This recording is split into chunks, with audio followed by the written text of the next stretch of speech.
Hello, good morning. चलिए आ जाएं एक बार फिर हम जो कर रहे थे उससे आगे हम कर लेते हैं। और आज मॉर्निंग के लिए माजरत, क्योंकि थोड़ा सा लेट हो गया तो हो नहीं पाया क्लास। चलिए ये इसी का कंपनसेट मैं कर देती हूँ आपको। तो आज थोड़ा सा ज़्यादा बड़ी सी क्लास ले लेती हूँ मैं, ताकि आपका ये वाला चैप्टर मैं आज कंप्लीट ही कर देती हूँ, है ना। इससे फिर हम आगे बढ़ेंगे। देखिए आज हम बात करेंगे शंकुधारी वन। एक तो ये बात है कि शंकुधारी वन आपको समझ में आ गया होगा। शंकु, इस तरह के जो शंकु के आकार के होते हैं, ये वाले पेड़ की बात हो रही है ये, ठीक है। आप अगर वर्ड को तोड़ना सीख जाएंगे ना तो बहुत सारी चीज़ें तो आपको ऐसे ही ईजी हो जाएंगी, क्योंकि इनको समझना बहुत आसान हो जाता है। फिर अगर आपको एक वर्ड की डेफिनेशन समझ आ जाती है ना तो उसका मतलब समझना आसान हो जाता है। तो ये क्या है, उत्तरी गोलार्ध में है एक तो, ठीक है। क्योंकि अगर आप दक्षिणी गोलार्ध में जा रहे हैं, तो वहाँ पे ज़मीन कम है, पहली बात तो ये है। ऐसा है पृथ्वी हमारा, यहाँ पे आप जा रहे थे यहाँ पूरा आइस शीट है, लेकिन यहाँ क्या है, यहाँ पे तो है ना सर्बिया बसा हुआ है, और इधर की तरफ कनाडा में ये सब है, तो वहाँ पे लोग रह रहे हैं अभी। एस्किमोज़ हैं, इन्यूट रहते हैं वहाँ पे। जो एस्किमोज़ हैं वो मैंने आपको बताया था कि उनके घर इग्लू होते हैं, वो बर्फ़ के घर जो होते हैं उन्हें इग्लू कहा जाता है। ये यानी उच्च अक्षांशों पर, कहाँ पे 50 से 70 डिग्री के आसपास है। ऐसे जैसे ये पृथ्वी है यहाँ, तो जब यहाँ से हम खींचते जाएंगे एक एक डिग्री करके, तो यहाँ 50 डिग्री से लेके और 70 डिग्री के बीच में, ये तो ऊपर 90 आ जाएगा। ये वाला जो एरिया होता है ना, इसको कहा जाता है टैगा प्रदेश। टैगा जलवायु, टैगा प्रकार की जलवायु होती है यहाँ पर। टैगा का रूसी भाषा मतलब होता है शुद्ध और अनछुआ। इतने ऊंचाई पे कौन जाएगा, कौन छू रहा है उन्हें, क्या कर रहा है ना। ठीक है भाई, इंसान तो इंसान है, वो तो कहीं भी नहीं छोड़ता कुछ भी, उसको जहाँ जो मिल जाए वो चला जाता उधर ही, ठीक है। चलिए अब ये वाले पेड़, इनको एक तो टैगा कहा जाता है, ये वाली चीज़ें। और ये इनकी जो ये जो लुगदी का कागज़, लुगदी जो बनती है ना, कागज़ बनाने के लिए लुगदी बनाई जाती है। एक्चुअली है क्या ना, ये वाले पेड़ जो होते हैं ना, ये बहुत सॉफ्ट होते हैं, क्योंकि जहाँ पानी कम होता है वहाँ की जो वनस्पति होगी वो सॉफ्ट होती है। तो ये सॉफ्ट होते हैं, तो इसीलिए इनका यूज जो होता है अखबारी कागज़ के लिए, लुगदी के लिए, पैकिंग वाले मटेरियल जो बनते हैं, माचिस के डब्बे, उन सब के लिए इनका यूज़ होता है। यहाँ के जो मुख्य पेड़ हैं वो चीड़ हैं, देवदार हैं, ये वाले। यहाँ पे जो पाया जाता है रजत, लोमड़ी, मिंक, ध्रुवीय भालू, इस तरह के यहाँ पे जानवर पाए जाते हैं, ठीक है। आप इस चीज़ को एक बार देख लेंगे। ये देखिए शंकुधारी वन आपको दिख रहा है ना, ये वाले ऐसे वाले पेड़ होते हैं, ऐसे वाले। मैंने आपको ये बात बताई थी कि ये ऐसे वाले क्यों है। देखिए इधर देखिए आप, क्योंकि जैसे ही बर्फ़ इन पर पड़ेगी तो वो नीचे गिर जाएगी, पेड़ सुरक्षित है। और अगर इनके ये ऐसे ऐसे होते तो बर्फ़ इन्हीं में भर जाती, पेड़ ही टूट जाता, मर जाता। देखिए प्रकृति ने हर चीज़ को वैसे बनाया है कि जिसमें वो ठीक से रह पाए, वो ज़िंदा बच पाए। अगर इनको भी प्रकृति ऐसा बना देती तो क्या यहाँ पेड़ अब तक होते? नहीं होते, वो कब के ख़त्म हो गए होते वहीं पे। क्योंकि वहाँ की जलवायु इतनी हार्श है कि उसको वहाँ की वनस्पति सह नहीं पाती, ठीक है। तो ये वाली चीज़ हमें ध्यान रखनी चाहिए, इसलिए हमें प्रकृति में ज़्यादा उंगली नहीं करनी चाहिए, उसके हिसाब से उसको चलने देना चाहिए। हम उसमें ज़्यादा उंगली करते हैं तभी तो हमारे साथ दिक्कतें होती हैं। जहाँ मर्जी कूड़ा फैला दिया, जितना मना पेड़ काट दिए, लगा रहे नहीं है, काटे जा रहे हैं। जहाँ मर्जी गंदगी फैला दी, इतना सारा पॉल्यूशन हम करते रहते हैं, बेवजह की आवाज़ें, नॉइज़ पॉल्यूशन कर रहे हैं, तो उससे डिस्टर्बेंस होता है। जनसंख्या इतनी बढ़ाए जा रहे हैं कि भाई पूछो ही नहीं, उसको रुकने का नाम ही नहीं ले रही है ना। अगर ऐसा ही चलता रहा तो हम लोग एक दिन चाइना से आगे हो जाएंगे। एक दिन क्या, हम अभी देख लेना आप, आगे वाली जो जनगणना होने वाली है हो सकता है उसी में आगे निकल जाएं, जिस हिसाब से हम लोग बढ़ रहे हैं, ठीक। बहरहाल तो इसलिए हमें प्रकृति से हमेशा ना एक समन्वय बना के चलना चाहिए, हमें नेचर के बहुत करीब रहना चाहिए। अगर हम उसके जितना करीब रहेंगे वो उतना ही कम फ्रस्ट्रेट होगी, और जितना कम फ्रस्ट्रेट होगी उतना ही हमें कम नुकसान पहुंचाएगी। आप देख रहे होंगे आए दिन अब मौसम अजीब हो गया है। आप ये देख रहे होंगे इस टाइम क्या हो रहा है। देखिए मानसून आता है जी जून में केरला में, और जुलाई में अपने यहाँ जाता है दिल्ली में। लेकिन अभी क्या हो रहा है, अभी आप देख रहे हैं बारिश लगातार डेली हो रही है। एकदम गर्मी बढ़ती है फिर बारिश हो जाती है, एकदम गर्मी बढ़ती है फिर बारिश हो जाती है। आपने कभी इस तरह का मौसम में परिवर्तन देखा नहीं होगा। आए दिन आप देख रहे हैं कभी अम्फान आ रहा है, इतने सारे चक्रवात आए जाते हैं, कहीं ड्रॉट हो रहा है, कहीं पे भूस्खलन हो रहा है, बुरा ही हाल हो रखा है सारी दुनिया भर में। और अभी कोरोना को तो आप देख ही रहे हैं कि इसने क्या हाल मचा दिया है ना। ये नेचर के साथ ही तो छेड़छाड़ है, तभी तो ये सब गड़बड़ हो रहा है इतना। अगर हम नेचर को उसके तरीके से रहने दें तो चीज़ें बहुत अच्छी हैं, और इंसान की ज़रूरतों को पूरा करने के लिए प्रकृति के पास, ब्रह्मांड के पास इतना है कि वो हर आदमी को उसकी ज़रूरत के हिसाब से दे सकता है, लेकिन वो उसके लालच को पूरा नहीं कर सकता। और इंसान क्या है, ग्रीडी है, लालची है, उसको और ज़्यादा चाहिए। ठीक है, चलिए बहरहाल घास के स्थल भी थर्ड टाइप, अब ये सेकंड टाइप आ गया ना घास का स्थल। पहला टाइप वन था, दूसरा टाइप घास स्थल है। जहाँ पे वन कहाँ होंगे, जहाँ पे बारिश ज़्यादा होती है। घास स्थल कहाँ होंगे, जहाँ पे मध्यम बारिश होती है, ना बहुत ज़्यादा ना बहुत कम। ठीक है, वहाँ तो घास स्थल होते हैं। उष्ण कटिबंधीय घास स्थल, उष्ण कटिबंधीय घास स्थल देखिए, जो 0 से 30 डिग्री नॉर्थ और 30 डिग्री साउथ में जो घास के मैदान पाए जाएंगे उनको कहा जाता है उष्ण कटिबंधीय घास स्थल।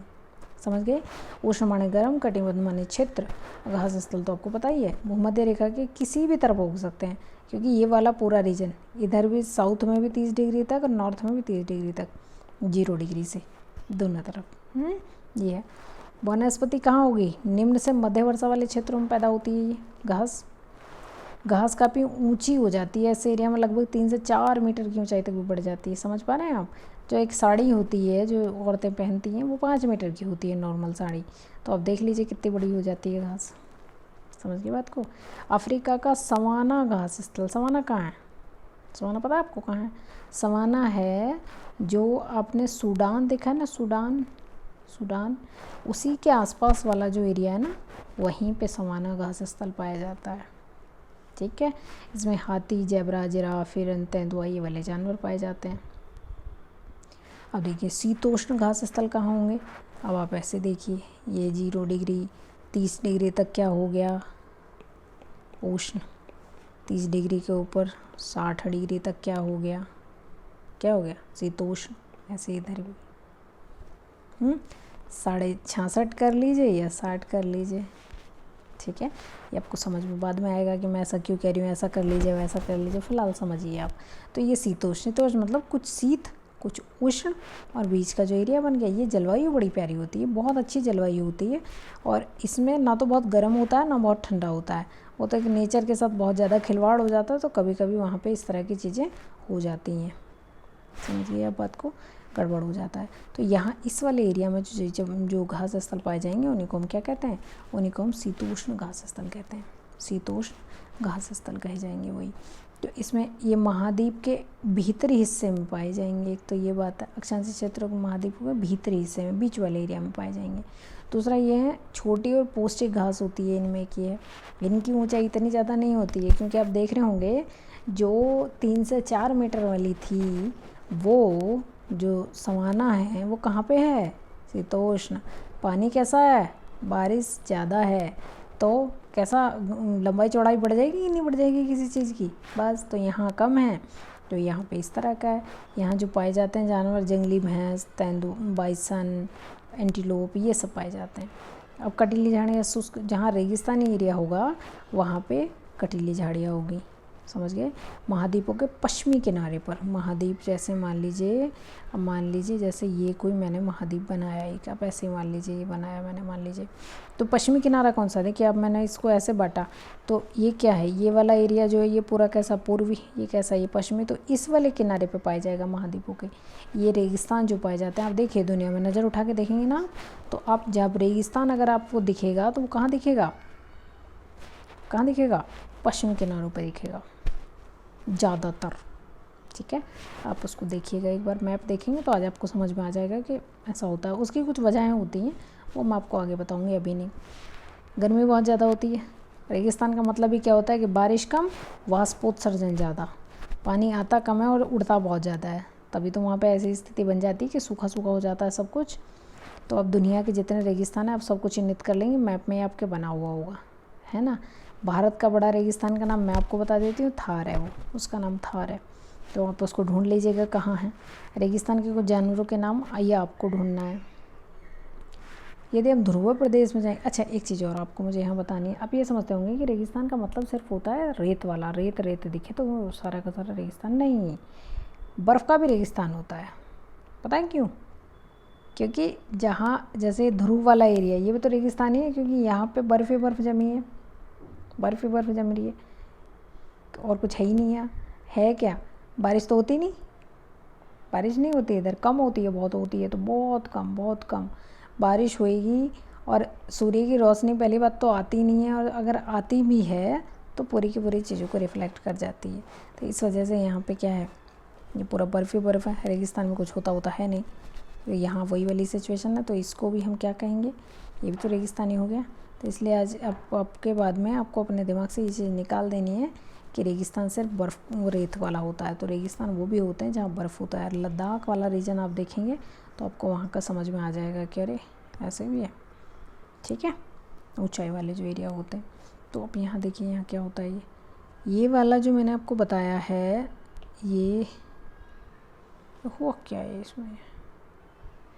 अच्छा चलिए, भारत का बड़ा रेगिस्तान का नाम आप देख लेंगे। एक तो ये चीज़ है, ये क्या हो रहा है, ये मेरा पता नहीं कुछ टेक्निकल इशू। फिर चलिए पढ़ लेते हैं इसको पूरा हम। अब देखिए ये रेगिस्तान का बात हो गया ख़त्म। ध्रुव पे आप जाएंगे तो वहाँ आपको बहुत ज़्यादा ठंडा मिलेगा, ठंडा ही ठंडा है पूरा। प्राकृतिक वनस्पति बहुत सीमित होगी, क्योंकि जब वहाँ पे आइस की शीट जमी हुई है, बर्फ़ जमी हुई है, तो कहाँ वनस्पति होएगी। वहाँ पे लाइकेन, छोटी झाड़ियाँ होती हैं, अल्पकालीन ग्रीष्म ऋतु के दौरान विकसित हो जाती हैं। वो भी छोटा मोटा लाइकेन हो जाएगी, मॉसेस हो जाएंगी, जैसे काई आप देखते होंगे, वही वाली चीज़ है ये काई, मॉसेस, लाइकेन। टुंड्रा प्रकार की वनस्पति यहाँ पे पाई जाती है। टुंड्रा, उस जो वहाँ वनस्पति पाई जाती है उसको टुंड्रा कहा जाता है। ये वनस्पति कहाँ कहाँ पाई जाएंगी, जहाँ जहाँ ये बर्फ़ वाला रीजन होगा। यूरोप में होता है ऊपर की तरफ, एशिया में भी ऊपर वाला सर्बिया वाला जो एरिया है वहाँ पे, उत्तरी अमेरिका में कनाडा के ऊपर वाला जो एरिया है वहाँ पे पाई जाएगी कि नहीं, क्योंकि ये पूरा बर्फ़ का एरिया है इसलिए। दूसरा, वहाँ जो जानवर पाए जाएंगे ना, उनकी चमड़ी बहुत मोटी होगी, क्योंकि अगर उनकी चमड़ी मोटी नहीं होगी और उनके ऊपर फर पाया जाएगा, फर मतलब बहुत बाल पाए जाएंगे, रीज़न है इसके पीछे। अगर उनकी चमड़ी मोटी ना होगी तो उनका शरीर तो वैसे ही ख़त्म हो जाएगा। चमड़ी मोटी इसलिए है ताकि उन्हें बाहर की ठंड से वो बचा पाए, समझ रहे हैं आप। और जो बाल अगर हैं उसकी बॉडी के ऊपर, तो वो उसको गर्म रखते हैं, क्योंकि वो उसको एयर को ट्रैप कर लेते हैं उसमें। और इस वजह से हम देखते हैं जब हम सर्दियों में जो वो गर्म कपड़े पहनते हैं, वो हमारी बॉडी को कैसे बचाते हैं, ऐसे ही काम करते हैं बाल भी, वही वाली चीज़ें यहाँ पे ठंडी जलवायु से उनको बचाए रखते हैं। ऐसे ऐसे जानवर यहाँ पाए जाते हैं, सील, वॉलरस, कस्तूरी बैल, ध्रुवीय उल्लू, ध्रुवीय भालू, बर्फीली लोमड़ी। अब देखिए ये वॉलरस है, वॉलरस के दिख रहे हैं आपको निकले हुए, ये वॉलरस का बच्चा है। और ये सील है, सील और वॉलरस एक जैसे हैं लगभग, लेकिन सिर्फ सील के क्या है, ये दांत नहीं निकले हुए, वाइट वाले नहीं निकल रहे ना, और जो वॉलरस है उसके दांत निकले हुए। तो देख रहे हैं पूरा ऐसा लग रहा है जैसे मांस का सिर्फ लोथड़ा है और कुछ नहीं है, मांस ही मांस है, ऐसा लग रहा है इसको देख के। ये चर्बी है इसके ऊपर इतनी, और यही चर्बी है जो कि इसको इतनी ठंड में बचाए रखती है, नहीं तो ये मर जाए, ख़त्म हो जाए मर के वहीं। अब देखिए ये कुछ उष्णकटिबंधीय घास स्थलों के नाम दे रखे हैं। सवाना घास कहाँ पाई जाती है, पूर्वी अफ्रीका में। ब्राज़ील में कौन सी घास, कंपोस, ये नाम है घास स्थलों के। वेनेजुएला में लानोस, ये कैसे हैं, उष्णकटिबंधीय क्षेत्र में पाए जाते हैं। ये आपको समझ में आ रहा होगा वेनेजुएला कहाँ पड़ता है, ब्राज़ील कहाँ पड़ता है। आप देखिएगा कि 0 डिग्री इनसे होके जाती है कि नहीं जाती है, आप ये देखिएगा तो आपको ये चीज़ समझ आ जाएगी। शीतोष्ण अर्जेंटीना में पंपास कहते हैं, उत्तरी अमेरिका में प्रेरी, दक्षिण अमेरिका में वेल्ड, मध्य अमेरिका में स्टेपी, ऑस्ट्रेलिया में डॉन, ठीक है। हंगरी में पुस्टाज कहते हैं। हंगरी में क्या कहते हैं इन्हीं को, जो ये वाले जिन्हें यहाँ मध्य एशिया में स्टेपी कहते हैं, हंगरी में जाते हैं तो इन्हीं को पुस्टाज कहा जाता है, ठीक है जी। ये सब ये कहानी दे रखी है। ये वाला चैप्टर आज आपका फिनिश हो गया। अब आप इसके ये लगा लेंगे, अगर क्वेश्चन आपने नहीं लगाए होंगे तो ये आप इसके क्वेश्चन बना लीजिएगा, और अगर कोई दिक्कत आएगी तो आप मुझसे एक बार इनको पूछ लीजिएगा, ठीक है, चलेगा।